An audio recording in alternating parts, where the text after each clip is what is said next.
Chapter 7 Into the Fire. On graduation from the academy, I was a second lieutenant. Without giving it much thought, I opted for the 36th Light Anti-Aircraft Regiment because its training, firing, and courses were all in Karachi. Why my fixation on Karachi? The reason was not my fam Wiley. It was that my Bengali girlfriend was there. I suppose the army can change many things, but it cannot change primeval instinct. No matter where I was stationed, I reckoned, I would still have to go to Karachi twice a year for a course or for practice in firing. My plans came to naught when that year it was decided that after graduation no one could go directly into anti-aircraft without first going into artillery. So after 6 months I was posted to the 16th Self-Propelled Artillery Regiment. Worse, my romance came to an abrupt end when the girl's family returned to East Pakistan. I never did go into air defense. I stayed in artillery. From then on, my entire career would be dedicated to the army and the defense of my country. I was still more of an officer than a gentleman. It didn't take long for me to get into trouble. In mid-1965, with clouds of war with India gathering, my unit was moved into the Changa Manga forest near Lahore,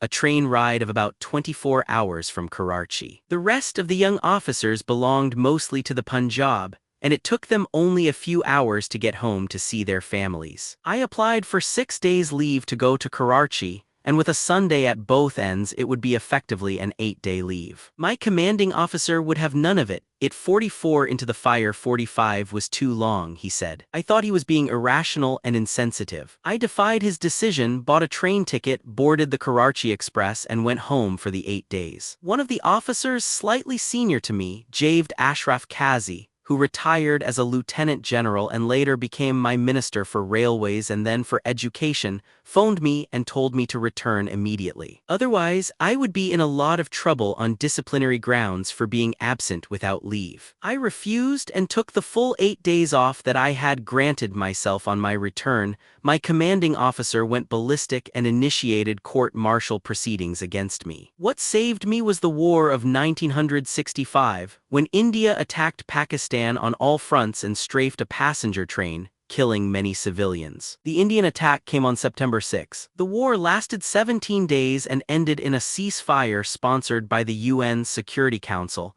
but Pakistan gave India a fright and a bloody nose to go with it. There was no straight gain on either side. Still, Pakistan certainly achieved a tactical victory in the sense that we conquered more territory, inflicted more casualties, took more prisoners, and almost blew the Indian Air Force out of the air. My performance in the war earned me recognition and an award for gallantry. The commanding officer had little choice but to change his opinion about the fiery young officer all out of control. In fact, it is precisely because I was a fiery young officer that I did well in the war. My artillery regiment was a part of the only elite armored division of the Pakistan Army equipped with American-made Patton tanks. We were launched into an offensive in the Kasser-Kem Karen sector on September 7, 1965. We established a bridgehead across the Ruhai Nul La, a water drain, and quickly seized enemy territory up to 15 miles deep, capturing the sizable town of Kem Karen. My artillery battery was deployed just ahead of the town. During a lull in the firing, I took a quick tour of the deserted streets of Kem Karen and felt very proud. Only dogs were barking. There was no sign of human life. I wrote my first letter during the war to my mother, proudly saying that I was writing from India. After 3 days of battle, my division was ordered to move to the critical Lahore sector, which was under enemy threat. We stabilized our position there after 2 days of intense fighting. This was the only time 46 in the line of fire in my entire military career that I have seen a gun barrel go red hot from firing. Having stabilized the Lahore front, we were ordered to move again to the Sialkot front. This was the front where the famous tank battles of Chawinda were fought. At the end of the war, this sector was to become a graveyard of Indian tanks. My next confrontation with death came on the night of September 16, 1965. I was detailed as an artillery observer attached to an infantry company that had been ordered to attack and capture a village called Jas Soren,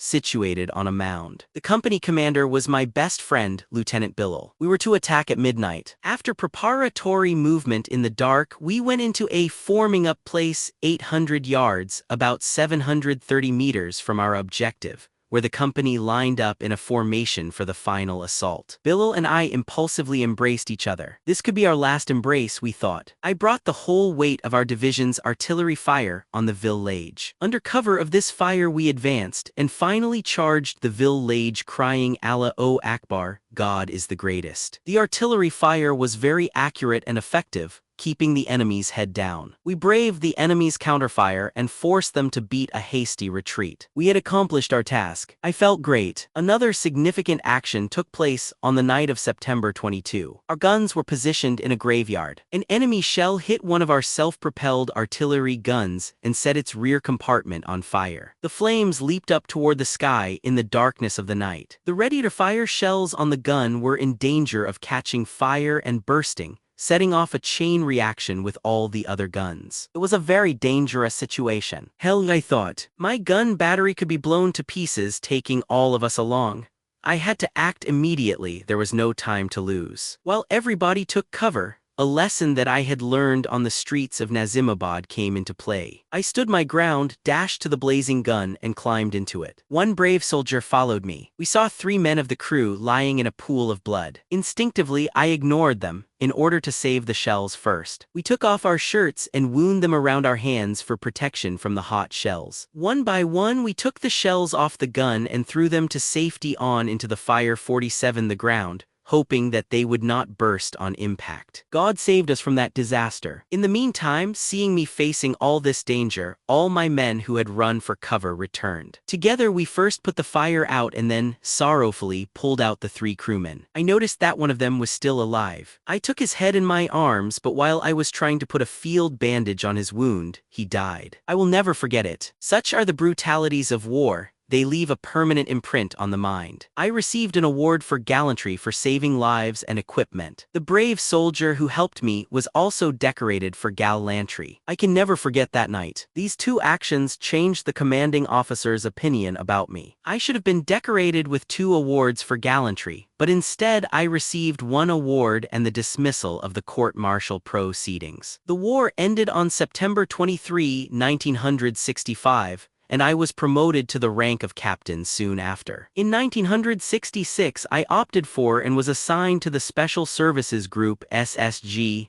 our elite commando outfit, the world's best. Commando training demands tremendous physical and mental stamina, so it was exactly the right kind of environment for me. Commandos have to undergo survival training in jungles, mountains, and deserts, and learn to make it on their own. Eating delicacies like snakes, frogs' legs, and the local lizards, which are like iguanas, is not infrequent. I learned that one can eat anything except plants with white sap. Ever since then, I have not been finicky about food. I can eat anything, though I do appreciate good food. You learn to really appreciate food and water when you are hungry or thirsty for a long time. Then you thank God for anything that He provides. The training was physically exacting. There was very tough physical exercise for an hour every day, starting with a warm-up run of 2 miles, about 3 kilometers. We ran 4 miles, nearly 5 kilometers with a weapon in 40 minutes once a week, 12 miles 19 kilometers with a weapon in 2 hours, and 36 miles 58 kilometers with a 30-pound pack and weapon in 10 hours. In addition, there were several tactical exercises involving hundreds of miles of route marches. Then there was watermanship in lakes and fast-flowing canals, as well as parachute training in which one had to qualify in 6 jumps. I was considered very good at these tests. I ended the 48 in the line of fire course among the top 3, getting the highest grade. The course gave me confidence in my physical and mental abilities. It taught me that enduring extreme hardship has more to do with mental resilience than physical stamina. After my initial training, I served in the SSG for 2 periods of 4.5 and 2.5 years,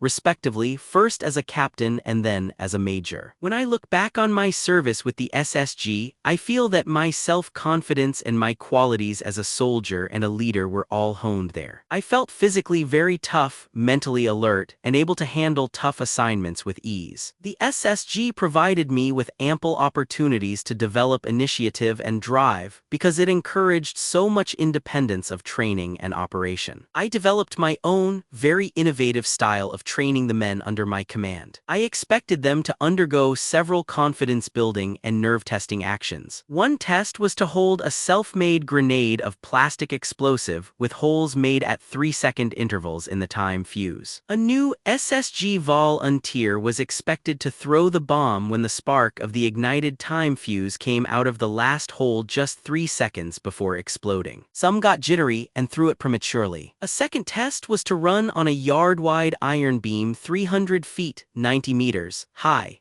spanning the top of the side structure of a metal bridge about 150 yards, 136 meters in length. The distance had to be covered in 40 seconds. It might sound easy, but when one reached the mid-DLE of the length with a fast river flowing underneath, it became dangerous. You could get dizzy if you looked down. Another improvised test was to lie flat on one's stomach in a railway culvert, looking toward a train hurtling at full speed that would pass 1 or 2 feet, about 1/3 to 1/2 meter away. Closing the eyes was not allowed. Then I would make my men sit a couple of yards to the side of a target being fired at from 200 or 300 yards, 180 to 270 meters. The whizzing and thud of the bullets helped inoculate them against the stress of battle. I have always believed in leading from the front by setting a personal example. Never ask your men to do what you would not. So I made sure that I demonstrated each training assignment before expecting off into the fire 49ers to follow suit. I became an exceptionally good shot with a rifle and a submachine gun. I was also a good runner. I would compete with my men in everything and would treat them to a cold drink if I lost. A few did beat me, but not many. All this endeared me to my men, who started looking up to me. They loved me because I was just and compassionate. I would share their worries and help them with their problems. My seniors recognized me as an exceptional leader, but also as a bluntly outspoken, ill-disciplined officer. I was given a number of punishments on different occasions for fighting, insubordination, and lack of discipline. When I became Army Chief, my military secretary showed me my service dossier and naughtily asked me to look at my discipline record. It was shocking indeed. Entries in red ink were overflowing the total allocated space. The consolation, however, was that I was never punished for any lapse of character or for moral turpitude. My annual confidential reports were always very good. Only my lack of discipline held me back. On the whole, life in the SSG was tough, active, thrilling, dangerous, and very fulfilling. I shall never forget it. It made me what I am today. You might think that a person like me would have had a passionate affair and married for love. But I was hitched in the traditional fashion, an arranged marriage. An aunt of mine knew the parents of an eligible girl named Saba Farid, and suggested that we would be a good match. My parents initiated the proposal. On the day that I was supposed to go to Saba's house and meet her family, I arrived in a shirt and trousers wearing a pair of open-toed sandals called Peshawari chappals, the kind favored by Pathans and army personnel when they are in civilian clothes. Our salaries were hardly enough to buy designer shoes. Not being an army girl, Saba was appalled that a fashion disaster had come for her hand. She had received many proposals before and rejected them all for one reason or another. Either the suitor's hair was no good or his dress sense was wanting, or whatever. She certainly didn't like mustaches. Yet for some reason, she didn't reject me despite my mustache, which I refused to shave off, and my attire. At least she approved of my hair and face. Saba was extremely beautiful, and I fell for her immediately. Any man of that age who tells you he has anything except looks on his mind is not being truthful. It is my good fortune that, apart from being 50 in the line of fire beautiful, Saba also turned out to be a wonderful human being, a terrific mother, and a perfect homemaker. She smoothed my rough edges and managed to mellow me, little by little. Quarreling with superiors, even if they are being stupid, will affect your career, she would chide me. Gradually, her advice started sinking in, but it took me some time to calm down. Saba told me later that of all her family, it was her father, Gulem Gauss Farid, who worked in the Ministry of Information and Broadcasting, who was the most enthusiastic about me. He is a very good officer and will go places, he told her, though I'm sure that he had no idea of the places I would go. Neither had I nor anyone else. Love came gradually because after we were formally engaged, I was posted for 2 years to Chittagong in East Pakistan. We exchanged letters. I would correct her spelling mistakes. This was neither very romantic nor very chivalrous of me, considering that Saba's English is far better than mine, and in retaliation she would correct my mistakes. Whenever I was in Karachi, we would go out on dates, innocent little forays to parties or to a movie or to the disco at the old Metropole Hotel. Saba Farid and I were married on December 27, 1968. I was then a captain. Immediately afterward, I was posted to Cherat, high up in the mountains. A day or two after we got there, I was due to make a parachute jump with about 64 other men, as part of a training exercise. I decided to be romantic and asked a friend to take Saba to the place where we would drop. I told Saba I would wave a white hand kerchief as I came down so that she could identify me. I suppose there was an element of machismo too,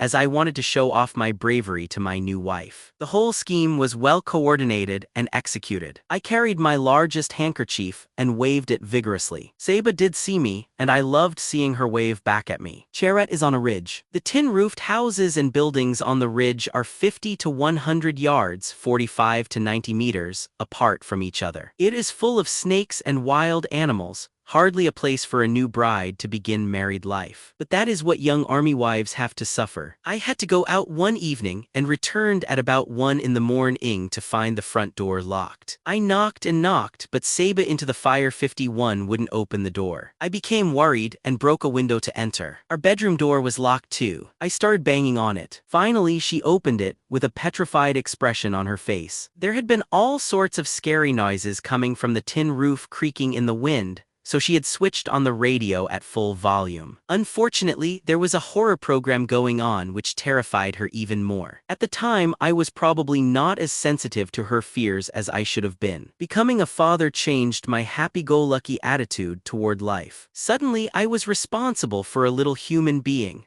Our first child, our daughter Isla, born on February 18, 1970. Our son Bilal was born a year and a half later on October 17, 1971. Having two children so close together made for sleepless nights and disturbed routines. You can imagine how busy they kept us, particularly their mother. They say that behind every successful man is a greater woman. In my case, I happily married Saba because I was attracted by her beauty, dignity, and poise. She deserves the credit for sobering my outlook towards life in general and my profession in particular. She significantly helped transform me from a carefree, brash, and abrasive officer to a more balanced and responsible individual. She developed in me the urge to do my best. I certainly owe the improvement in my written and spoken English to her. She has always been more articulate than me. Even now, whenever I get stuck for a word or a sentence, I approach her instead of spending time with a thesaurus. Saba has taken on the role of First Lady admirably and has created a positive impact on everyone with whom she has come in contact. She has been a wonderful wife. Both children, from a very early age, have given us great comfort and have been a very real source of satisfaction. Their cooperation and focus in matters of academics, diet, and even sleeping patterns were amazing. They seem to have an innate sense of the commitment and devotion that their parents felt toward them. They have never let us down. As adults, Bilal and Isla have well-rounded, wholesome personalities. Their hallmark is humility and poise, coupled with maturity and a good sense of humor. Bilal's name carries a special significance for me. He was originally named Shahryar, but when my best friend Bilal was killed in the War of 1971 against India, I was so distraught that I phoned Saba and told 52 in the line of fire her to change our son's name to Bilal in memory of my martyred friend. Bilal and I were coursemates. We had fought the war of 1965 together and then joined the SSG together. We were extremely close. I can never think of my friend Bilal without a pang of pain, but then I can never think of my son Bilal without a surge of joy. Grandchildren are a source of great delight, too. You get all the joy but none of the responsibility. When they get tiresome or fidget, as children always do, you just hand them back to their parents. Isla's daughters, Maryam, born on June 23, 1997, and Zainab, born on July 16, 2000,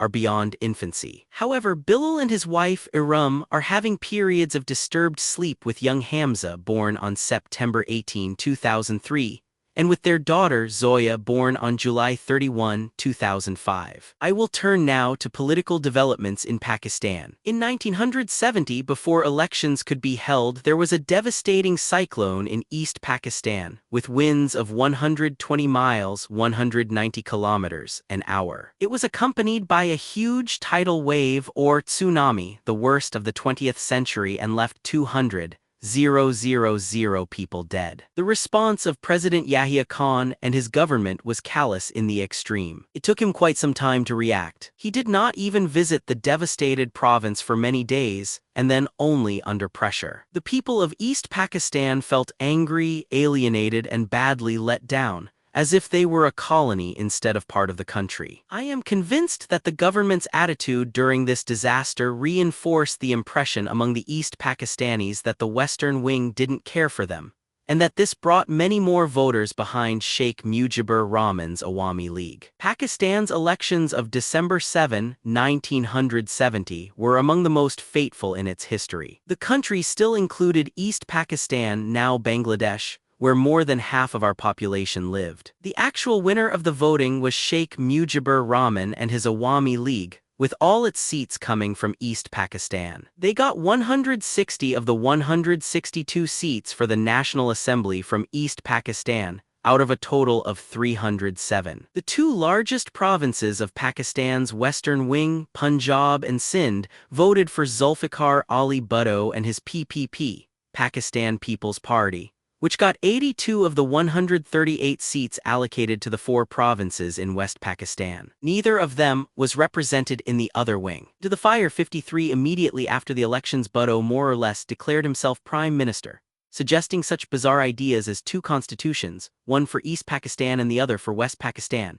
with a prime minister for each wing, forgetting that now the latter was no longer one but four provinces, and there was no such thing as West Pakistan except in the geographic sense. He played on the fears of the West Pakistanis that the Awami League would use its majority to foist a constitution on Pakistan on the basis of its campaign promise to give maximum autonomy to the provinces, leaving only defense, currency, and foreign affairs with the center. He conjured up visions of everlasting domination by the Bengalis, forgetting that they too were Pakistanis and the Awami League had won the elections perfectly legitimately through democratic means. Bhutto even threatened members elected to the Constituent Assembly from West Pakistan that he would break their legs if they attended its inaugural session in Dhaka, East Pakistan, and that if they insisted on attending they should buy a one-way ticket. The Constituent Assembly was supposed to make a new constitution for Pakistan in 3 months, but it never met, not least because of Bhutto's threat. It was a nexus between Bhutto and a small coterie of military rulers that destroyed Pakistan. The myopic and rigid attitude of Sheikh Mujibur Rahman didn't help matters, and he played into Bhutto's and Yahya's hands by remaining rooted in East Pakistan, forgetting that now he was Prime Minister-elect of the whole of Pakistan and needed to tour the four provinces of the Western Wing in order to reassure the people there and allay their fears. Under pressure from the wily Bhutto, and no doubt because he didn't want to lose power, Yahya Khan postponed the meeting of the Constituent Assembly indefinitely on March 25, 1971. He did not stop there. The very next day he outlawed the Awami League and arrested its leader, Sheikh Mujibur Rahman, the clear winner of the election. This act infuriated the Bengali masses of East Pakistan, who were already agitating and had a sense of deprivation and alienation. Tempers rose so high with the arrest of the undisputed Bengali leader that an open insurgency was launched by the populace. This was massively supported by the Indians from across the border. With the army completely bogged down in quelling the insurgency, India stabbed 54 in the line of fire Pakistan in the back by blatantly attacking it across its border on several fronts in East Pakistan on November 21, 1971. All-out war between India and Pakistan commenced on December 3, 1971. My assignments during this crucial period were directly linked to events in East Pakistan. I was posted out of the Special Services Group (SSG) to an artillery regiment in December 1970, after serving this elite commando outfit for a mandatory period of 4 years. With war clouds on the horizon and insurgency in East Pakistan, the army decided to beef up the SSG. I was recalled in October 1971 to raise a new SSG company at Cherat. It took me a month and a half to raise the company, but when we were ready to be airlifted to East Pakistan, war broke out and all flights between Pakistan's two wings were suspended. My company was then placed under the command of an SSG battalion in the Punjab sector. My SSG company was ordered to prepare to seize a bridge about 20 miles 32 kilometers deep inside enemy territory in West Pakistan and hold it till a link-up force of an armored brigade reached us. I wargamed and practiced the offensive with my troops. I even planned for the worst contingency. If after taking the bridge we failed to meet the link-up forces, we were to exfiltrate back home through the desert in the south on commandeered buses and trucks. My troops were brimming with confidence, and we were all set to go when the ceasefire was announced and East Pakistan was forcibly torn away from us to form the separate state of Bangladesh. It was a terrible day. When I was telling my troops about the ceasefire, the surrender of our 90,000 personnel, military and civilian, and the end of our plan to seize the bridge, I broke down and cried. All my brave soldiers cried with me. It remains the saddest and most painful day of my life. My anger at the generals who had taken charge of government and at some of the politicians of the time still makes me see red. What happened in East Pakistan is the saddest episode in Pakistan's history. The loss of our eastern wing and the creation of Bangladesh were all a result of inept political handling ever since our independence. Blame ultimately fell on the army. As events developed, the army was confronted with an impossible situation: a mass popular uprising within and an invasion from without by India, supposedly non-aligned into the Fire 55, but now being helped overtly by the Soviet Union under a treaty of peace and friendship. It was actually an alliance of war. On the other hand, our longtime ally, the United States of America, apart from making sympathetic noises and wringing its hands, was nowhere to be seen. No army in the world can sustain such a multidimensional threat. Nonetheless, the operational handling of the troops by the Army's Sen Iyer leadership was simply incompetent. It brought avoidable disgrace to the army. A ceasefire was declared on December 17, 1971, and Pakistan was cut in half.